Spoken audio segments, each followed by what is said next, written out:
তো আজকে যে বিষয়টি আপনাদেরকে দেখাতে চাচ্ছি সেই বিষয়টি হলো, দেখেন এখানে মাজার বা কবর জিয়ারতের নিয়মাবলী আছে এবং এখানে সর্বশেষে যে কথাটা লেখা আছে, কোনো অবস্থায় মাজার বা কবরকে সিজদা করা যাবে না, হারাম। এটাই আমরা বলি, এটাই আমরা বলতে চাই যে আল্লাহ রাব্বুল আলামিন কোরআন শরীফে বলেছেন সূরা লুকমানে, ওয়া ইয ক্বালা লুকমানু লিবনিহি ওয়া হুয়া ইয়াইদুহু ইয়া বুনাইয়া লা তুশরিক বিল্লাহ ইন্নাশ শিরকা লাযুলমুন আযীম।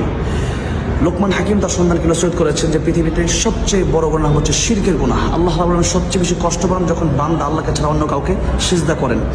তাই আল্লাহ রাব্বুল আলামিন অন্য এক আয়াতে বলছেন, মা ইউশরিক বিল্লাহি ফাকাদ হারামাল্লাহু আলাইহিল জান্নাতা ওয়া মাওয়াহুন নার। যে ব্যক্তি আল্লাহ বাদ দিয়া অন্য কোনো কবর বা পীরকে সিজদা করবে তার জন্য জান্নাত হারাম, জাহান্নাম ওয়াজিব হয়ে যায়। অন্য আয়াতে আসছে, ইন্নাল্লাহা লা ইয়াগফিরু আন ইউশরাকা বিহি ওয়া ইয়াগফিরু মা দুনা যালিকা লিমান ইয়াশা ওয়া মান ইউশরিক বিল্লাহি ফাকাদ ইফতারা ইসমান আযীমা। কিয়ামতের ময়দানে আল্লাহ